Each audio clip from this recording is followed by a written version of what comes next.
vamos a empezar inmediatamente con nuestra primera entrevistada. En el día de hoy nos acompaña la señora Nilsa Gustavino porque vamos a hablar de algo que se celebra en el mes de mayo. Si bien es cierto, Panamá es un crisol de raza, en el mes de mayo se celebra o conmemoramos el mes de la etnia negra. Bienvenida, señora Nilsa, ¿cómo está?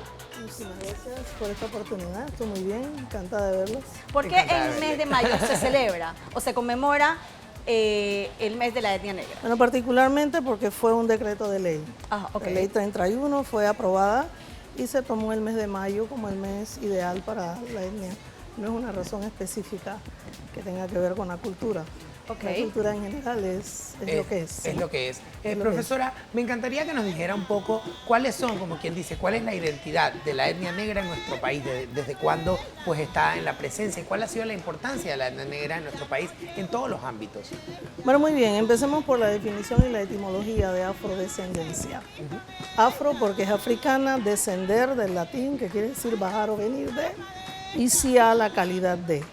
Entonces tú tienes la calidad de venir de un africano. En otras palabras, nosotros estamos, o la afrodescendencia existe por genes, y es a partir del hecho de que empiezan a venir los primeros esclavos a América, y eso aquí en Panamá es alrededor de 1560. ¡Wow! Qué interesante. Es más o menos en 1560 que empiezan a llegar esclavos aquí. Primero que nada porque los trasegaban, era el tráfico, era el tránsito, pasaban del Caribe hacia Contadora, se contaban como piezas y pasaban entonces a Colombia, Perú y Ecuador, ¿verdad? Entonces ya de ahí había otro viaje hacia Brasil. Pero básicamente empiezan a venir aquí en 1560, aquí en Panamá había haciendas, gente que tenía esclavos, en las minas, en las salinas, y eso explica entonces cómo se van movilizando en distintos lugares. En distintos lugares de nuestro país. Sí, se asientan en lo que llamamos hoy el distrito de Balboa, en Contadora, en San José, etcétera. Y también sabemos que por cuestiones de escapes, etcétera, existe el cimarronaje en Darién. Este origen es desde 1850 y yo estaba verificando aquí algunos datos interesantes precisamente para que conozcamos un poco cómo estamos compuestos aquí en Panamá. El 41% de la población panameña es afrodescendiente por mestizaje. Se dice que este porcentaje está compuesto por un 5% de raza negra, 24% de mulatos y 12% zambos. A este grupo se le conoce como afropanameños. Es que afropanameños somos todos, los coloniales y los que vinieron después. Las primeras migraciones entran en 1729 a Bastimentos, que son los esclavos negros que traen los ingleses huyéndole a los impuestos en el Caribe. Quería pagar impuestos de esa época. No, y esa es la misma razón por la cual de la independencia americana, el no pagar impuestos a Inglaterra, entonces eso provoca la separación. En el caso nuestro empiezan a llegar en 1729 barbadienses. La familia Shepard y la familia Brown en Bocas del Toro fueron los primeros. Que son apellidos que en la actualidad hoy perduran. Existen, son familias fundadoras. Entonces, esta gente baja por lo que es hoy Belice, a lo que le llamamos el cordón bananero. Y empieza la explotación de la banana, la copra, el cacao, etcétera. Bocas del Toro se convierte en un centro estilo zona libre de Panamá. Era el centro comercial, entonces naturalmente, como hay estas explotaciones, hay compañías inglesas y americanas, por ejemplo, las Sears and Roebuck y las Hershey's tenían plantaciones y tenían almacenes en Bocas del Toro. Bocas del Toro atrae gente. En 1889, de nuevo, con el canal francés, entra otra migración francesa que venían de las islas menores, de San Croix, San Christophe, etc. Y esos hablan francés. Como el canal francés no prospera, entonces quedan, lo llamamos aquí, varados. Varados, claro. Y algunos se van al Almirante, a un lugar que todavía persiste, pero ya no es tanto. Y me imagino que se mezclaron también, obviamente, se con los locales. Con Patuatán. El área que se llamaba Patuatán. La mezcla indudablemente es con los indígenas. Hay muchos indígenas que tienen apellidos franceses. Fouillet, Frequetan, qué sé yo. Hay muchos indígenas también con apellidos en inglés, Trotman. Es uno de los apellidos más conocidos allá.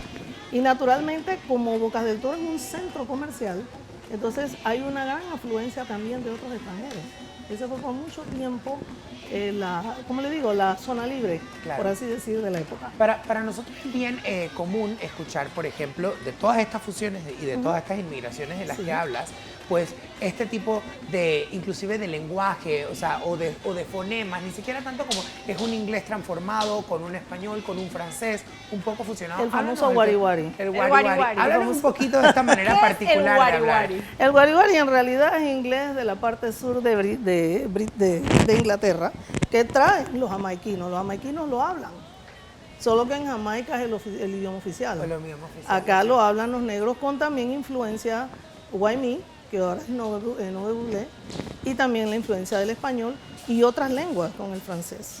Pero igual básicamente es un inglés, es inglés. Bueno, ya Es sabe un la dialecto gente de inglés. Cuando, porque es Les muy digan común decir wari-wari. que estaba hablando wari-wari. Ah, Eso ya es sabe una dónde forma de inglés. Entonces, la siguiente migración, que es la más fuerte, Ok. hemos hablado de la barbadiense, hemos hablado de la francesa, la más fuerte entonces viene con el canal americano, que son 50.000 afro-antillanos venidos de Jamaica, de Trinidad Tobago, también de las islas vírgenes americanas, que también son parte del asunto, y vienen a parar a Panamá, y son los que la gente más conoce. Ok. Y naturalmente está el grupo colonial en Colón, toda la costa de Colón, Coclé bajando por el río Indio, Veraguas, ¿verdad? Y como le dije, el grupo de Darién, que ya estaba, producto del cimarronaje, y la gente que se quedó en el distrito de Balboa. Así que nosotros no es que somos, la afrodescendencia no tiene que ver con idiomas, es simplemente que es la misma gente distribuida en diferentes formas. En diferente. Es increíble. y de diferentes lugares, formas, y obviamente. diferentes Es, es increíble y yo por lo menos voy a tirarme a la cocina, que es lo que más me gusta. Yo estoy enamorado de la cocina afro realmente y haciendo una investigación acerca de inspiración para un nuevo plato, me encuentro con una de estas historias que nos acaba de contar y es la tribu Achiante, que se radica de Colón, donde viene desde Limón, Costa Rica, y llega acá y queda estancado, que fue una de esas migraciones. donde Una nos de deja- tantas migraciones. Y nos dejan platos exquisitos como el fufú, el pambón. Son cosas que lamentablemente no nos enseñan en las escuelas. Y lo quisiera que mis hijos lo aprendieran, si en algún momento iba a tener. Lo que pasa- voy a haberlo aprendido ahí. Lo que pasa es que con todas esas recetas lo que hay es tradición, no son recetas con medida. Son Exacto. recetas que la gente hacía con lo que les tocaba. Por ejemplo, hoy día la gente come mucho y cuesta un ojo de la cara comerte un mondongo. Pero bien bueno. el mondongo, la pajarilla, el bofe, Las eran orejitas. las orejas, lo que le llaman tetita, que es la ure de la vaca. Eso era lo que el amo le daba al negro para que comiera. Claro. Y el esclavo la preparó, la Es arregló, una la exquisitez. acomodó. Le Y dio un hoy día es toque. un plato exquisito. Rambulero. Me llama la El atención guacho que- nuestro Claro. es totalmente africano. El gallo pinto que le Tírale llamamos lo que también quieras. acá. Muchas de nuestras comidas hoy por hoy vienen Sí, de vienen de ascendencia África. afroantí. El guacho, nosotros le decimos, el guacho le hablan así, por ejemplo, en las provincias centrales. Claro. Pero ese es el one pot. El one De la- pot. de- El one pot. pot. Así que one pot, una olla. Una y en olla una de lo olla que tú sea. tiras todo. Ok. Entonces el Para one todo pot eso. de afroantillano es la misma cosa. Claro. Lo que encuentras, lo que hay de comer y tú le vas tirando y vas comiendo. Lo lindo es que en otros lugares... Eso no tiene receta. Lo lindo es que esto en otros lugares se repite la misma ecuación. Sí. Por ejemplo, yo he ido, tuve la oportunidad de ir a New Orleans y cuando fui a New Orleans, Exactamente. el etouffee y la jambalaya, que son como estas exquisiteces, Claro. pues O sea, tú nacen tienes de que ir a la- New Orleans y te esperas una jambalaya. Claro, y nacen de la misma esencia, ¿no? De la esclavitud, de lo que los amos le dejaban a los negros esclavos y de esta creatividad culinaria que se desarrollaba en la necesidad. Hace un rato cuando él hablaba del Old Spice, el Old Spice es simplemente lo que encontraste, me hiciste una mezcla y le tiras a la comida para que sepa mejor. Claro. Me explico, los platos afroantillanos y los platos afrocoloniales no tienen receta. La gente funciona en base a una Instinto. intuición, Y mi- instinto. Y mira, yo Lo sí. que yo puedo hacer con lo que yo tengo, que es una realidad. Y mira, yo sí, fuiste hasta New Orleans y te topas con que el turismo está basado en su cultura, Seguro. en Exacto. la cultura de la etnia negra. Entonces sabemos hasta dónde podríamos llegar y es lamentable pues que no lo estemos explotando como realmente se debe, de hecho. Y es increíble toda la historia que hay detrás. Esa tribu, la que hace un poco nos trajo casi toda nuestra gastronomía aquí a Panamá, ellos aguantaron 4 guerras civiles contra los ingleses. Es increíble, fue la última tribu que cayó en el África. Es increíble la historia que ustedes tienen detrás, toda su Exacto. cultura. En este mes, que me encanta porque ha traído mucha historia, tanto gastronómica como la historia per se. En este mes también ustedes son muy activos en medios de comunicación. Usted siente, por ejemplo, que hay que informar más, hay que luchar más por los derechos de las personas. Yo diría que sí. somos todos. O Yo casi diría todos. que sí, ayer decía esto, afrodescendientes somos todos de una manera u otra porque nos Exacto. toca. Si vienen 15 millones de africanos a América, en algún momento hay un toque por algún lado. Claro. Es más, la antropometría nuestra indica que por algún ladito Tienes ese algo- es el asunto. algo es decir, en el tamaño de las caderas, en la forma del cráneo, en los labios, Con el cabellito, la el cosa. cabello. Panamá, Luisita Aguilera en los años 50 hizo un estudio. El panameño tiene 200 maneras de dominar su color de piel y la textura de su cabello. Wow. Son 200 vocablos. Entonces eso quiere decir que nosotros estamos conscientes de lo que somos. ¿Piensa que hay existe racismo hoy por hoy aquí en nuestra sociedad? Últimamente se han dado algunos casos y yo creo que a través de los años sí, sobre todo cuando hubo presencia americana aquí, porque los norteamericanos con el Silver Roll y el Gold Roll hicieron muy obvio la diferencia entre lo que ellos consideraban blanco y el resto de la gente. Y el resto de la Y para ellos nosotros éramos brown people, no importa de dónde venían ni de qué clase. Claro. Entonces eso hace al panameño, ya entramos un poquito en política, socialmente consciente de que no se le considera top A, clase A, sino que es clase B. Sí, un Entonces, ciudadano de segunda empezamos categoría. Posiblemente una cultura de hacernos diferentes para parecernos al que nos gusta parecernos. Me gusta esa frase. Sí, exacto. Y entonces culturalmente yo creo que no es que abiertamente discriminamos, pero nosotros sí nos Inconscientemente, clasificamos. sí, seguro que sí. ¿Esto cambiará algún día desde su perspectiva y su conocimiento, profesora? No sé, digo, está en la naturaleza humana ponerse en el estatus que le corresponde o el que piensa. Entonces, de pronto, inclusive a nivel social, el que sube, que viene de muy abajo y sube, cuando sube no se quiere acordar de los de abajo. Claro. Y yo creo que ese mismo proceso ocurre cuando hay problemas de orden racial, que aquí hubo un tiempo que constitucionalmente también era un problema. Era un Así problema, es. claro. Entonces, si tú eras hijo de una raza indeseable, como decía en la Constitución del 41, Imagínate. entonces tú qué ibas a hacer. Y esa es una de las razones por las cuales se hispanizan los apellidos también, ¿no? Seguro. Cuéntanos un poquito de eso, por ejemplo, que al igual que, por ejemplo, los chinos o los japoneses que han llegado a nuestro país, empiezan con Hay este chinos cambio. que son xial, hay chinos que son naranjo, porque están traduciendo sus Sus apellidos. apellidos. Pero el caso se da más con los afrodescendientes, que por ejemplo de Jordan quedan en Ordóñez. Wow. Brown saca del apellido Brown, hay moreno, hay castaño, hay pardo.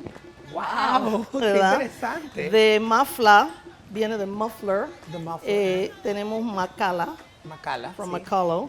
Tienes Lince, de Lindsay. Tienes Iglesias y tienes Church. Wow. De Con sale Peinado, Pinedo y Pineda. ¿Verdad? Tienes Díaz, hay gente que es apellido Díaz y el apellido en inglés es realmente Weeks. Weeks. Weeks. Qué interesante. Tenemos, por ejemplo, Piedraíta, Piedrahíta. Milestone. Milestone. Tienes Villaverde, Green Wow. Hill. Qué Tienes Montenegro, interesante. ¿verdad? Tienes Masaya y Macías de Messiah. Messiah, y claro. Manuel de Emmanuel. Mayor de Maggiore, ¿verdad? Y por ahí nos vamos. Y Cerezo de Sherry. Qué- Entre otros. Hubo una época Qué entonces que esto se interesante. hispanizaba Indudablemente, precisamente porque para la ley- no sentir Es que la ley esa- del esa- 41 fue clara. Si no hablabas español y si no te asimilabas, entonces tenías que ver qué hacías. Entonces la gente empezó a hispanizarse, a mezclarse, a casarse con las mestizas nuestras, que ya venían mestizas de lo colonial. Así es. Así que nosotros tenemos una mezcolanza muy interesante. Hace Qué poco interesante, vi ¿y qué? en redes sociales un ejercicio que se hizo precisamente con un grupo de personas, Sí. random, así, Sí. fue en Alemania, en donde ellos, muchos de estas personas discriminaban Sí. ciertas razas o ciertas culturas. Cuando le hicieron el examen genético, etcétera, Exacto. y los regresaron semanas después, Ujú. estas personas podían ver que desde su origen Sí. venían de precisamente muchos de esos lugares que ellos Que ellos discriminaban. discriminan, claro. Exacto. Así, y cambió totalmente la mentalidad, Sí. porque somos ciudadanos del universo, ciudadanos del Exacto. mundo con muchas mezclas. Yo con muchas pienso razas. que el hombre de hoy día, de este siglo, es un hombre universal. Es un Total. hombre Y universal. la diáspora negra es de tiempos bíblicos. ¿Cuántos años son esos? Claro. Entonces, se ha movido por todas partes del mundo. En todos lados hay negros, en todos lados hay chinos, en todos lados hay hindúes. Entonces, ¿qué vamos a hacer? Que- y Llega un no- momento, la gente se traslada, igual que los cambios ecológicos, ¿verdad? Sí, La es gente se cierto. traslada y al trasladarse se mezcla, ¿verdad? busca cambian el sus interés. costumbres, se Esto de fusionan. la inmigración, en el sentido de que yo busco mi estabilidad en un lugar, implica que yo voy a buscar familia, yo voy a buscar asentarme, entonces naturalmente adapto el idioma, adapto las costumbres, traigo lo mío, intercambio. ¿Cómo puedes controlar todo eso en 500 años? Así es. Qué interesante tema, profesora. Muchísimas gracias por compartir A la toda esta orden. información tan interesante de nuestra identidad como país. gracias a ustedes y como por todas esta las personas oportunidad. celebrando en este mes de la etnia negra. Lo celebramos todos. Lo Exacto. celebramos todos porque tú También, yo tengo... mira, Yo estoy clarita de dónde viene mi parte este negra. cuerpo latino ardiente Este que cuerpo Dios flacudo dorado. de que de Y yo. Escandinavia. O sea, no lo es. Ese cuerpo Así es. riquísimo. La profesora Nilsa Gustavino estuvo con nosotros hablando sobre la etnia negra.